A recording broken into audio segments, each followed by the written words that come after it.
to be taking a look at this beautiful Panerai Luminor 01312 reference that I'm borrowing from my friend John.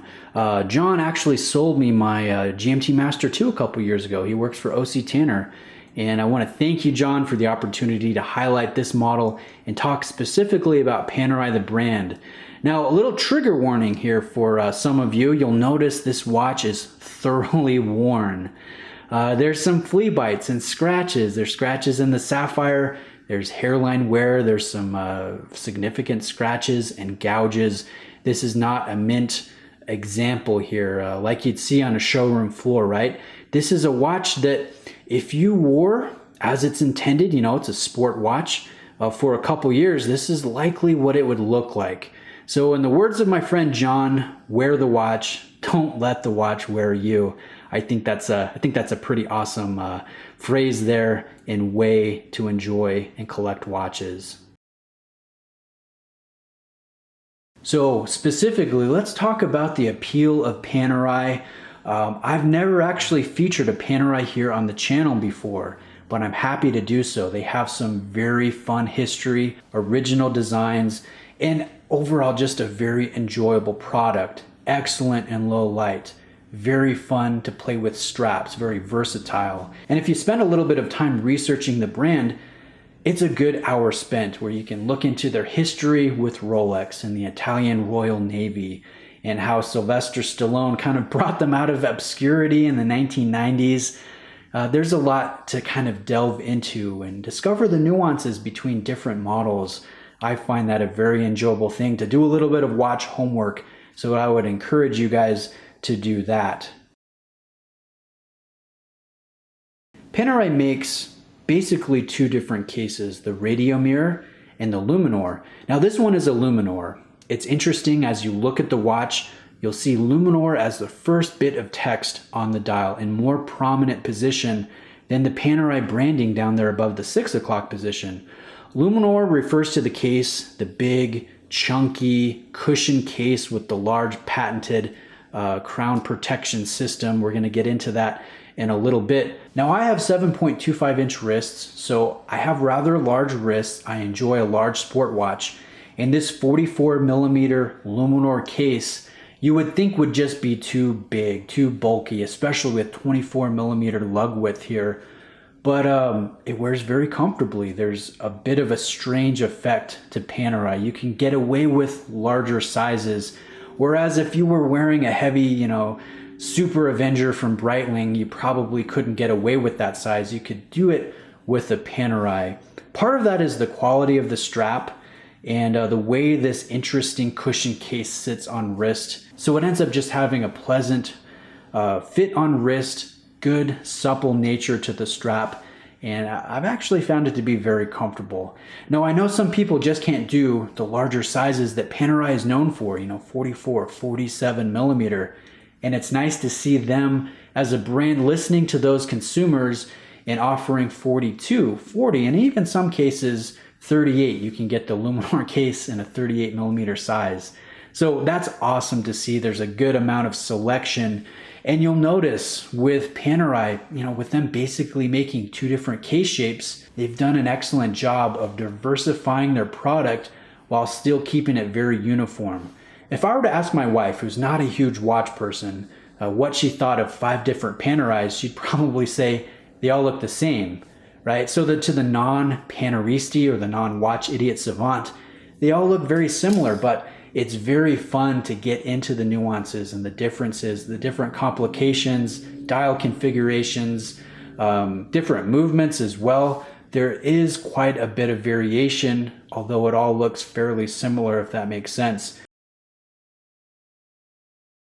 They're known for making two different types, sandwich versus sausage. The one on this Luminor is a sandwich dial, which I prefer. I like that over the sausage printing. I like the depth displayed here. I like the fact that Panerai can place a pretty significant amount of superluminova down in there, so in low light situations it really lasts a long time and is nice and potent. So I enjoy the sandwich dial. The sausage refers to the printing, the very, very thick printing of the indexes, so thick that it almost has a half round effect. And so Paneristi have coined that the sausage dial.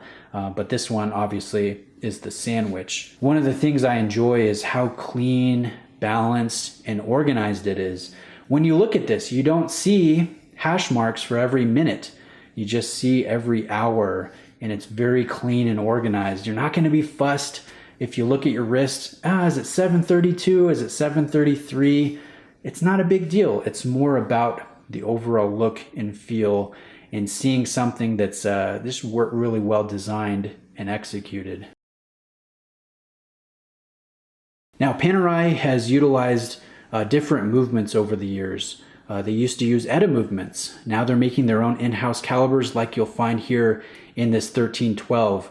Now this caliber is the P9010. It has 3 days of power reserve held in 2 different barrels. There's about 200 components to this movement.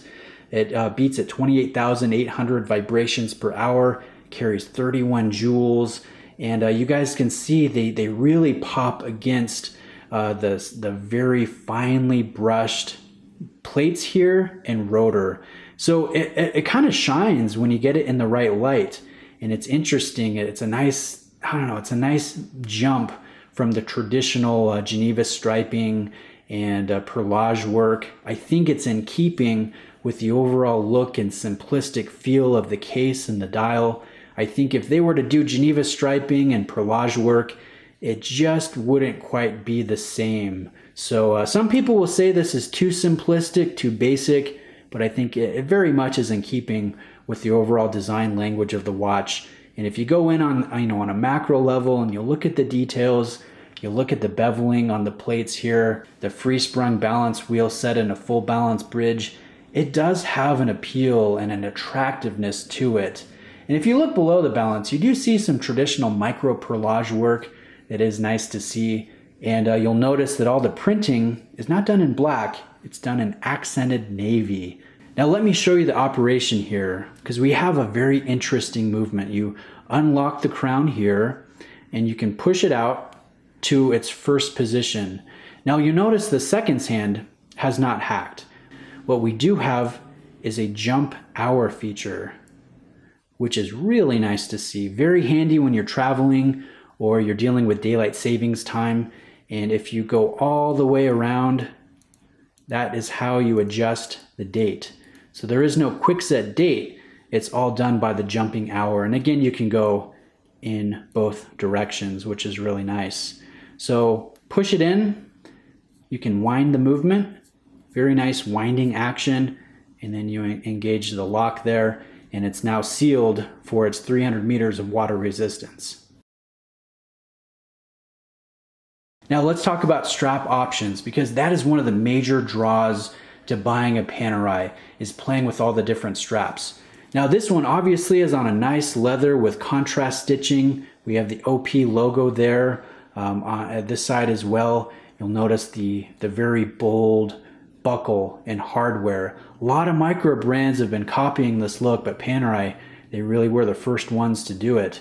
Now their straps are nice because they're just of a solid quality, solid build quality. You'll notice normally where there's just a hole for that bar to go through, they actually have a steel tube that strengthens the integrity there, keeps the strap from warping and bending over time. And I appreciate little details like that.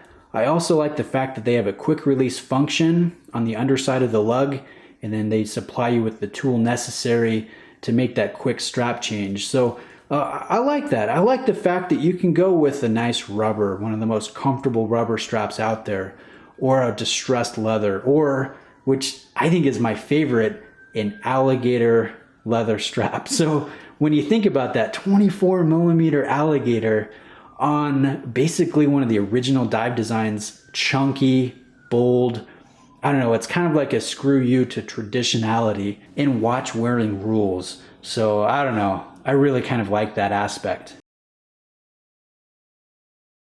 Panerai, again, such a fun brand. Does it have flaws? You bet it does. I mean, specifically with this one, I know I'm kind of talking about the brand in general, but I'd like to see a nicer anti-reflective treatment on this double dome sapphire crystal. You guys can see it does carry a lot of light play. especially out in natural light. And if you look at your running seconds hand, you'll notice kind of a brighter accented blue. That would be really nice to see thermally tempered hand right there, a little bit deeper in tone. I think that would take the watch up to the next level. But these, these are nitpicks. Overall, Panerai, they do what they do really well, and that is bringing an original design with history, in-house movement, versatility when it comes to straps, simplicity when it comes to the design, and at a luxury price point. So Panerai, they've kind of achieved a status symbol segment of the market. A lot of people know Rolex, Omega, and a lot more people these days know Panerai just as well. And if you look at the secondary market, you look at dealers when they're advertising on their for sale posts, that they're a cash buyer for modern Rolex and AP and Panerai. They're advertising for the brands that hold value pretty well and that are hot sellers. So I do like the fact that, the brand holds its value pretty well. There will be instances where you take a fairly significant hit on the secondary market, but for the most part, there is a robust secondary market for this brand. So I want to thank John, my friend, again for letting me spend some time with this 01312 reference. It's a beautiful piece. It's kind of got me into Panerai more than I was before, and I really want to get that 42 reference blue sandwich style luminor on a bracelet. I think that would just be an amazing addition to the collection. So guys, like I said, John, he sold me my Rolex. He does work for an authorized dealer. So if you're serious about buying a Rolex or a Tudor or an Omega, IWC, Patek, Cartier, I'll put his contact information here in the description, and you guys can reach out to him. He's a super nice guy and an excellent resource if you're, really seriously looking at purchasing a luxury watch. So again, thanks for taking the time to watch. Hopefully you guys enjoyed the video and learned a little bit about Panerai and its appeal and why it has such a strong following. So let me know if you have specific questions. Again, thanks for watching, and we'll see you in the next video.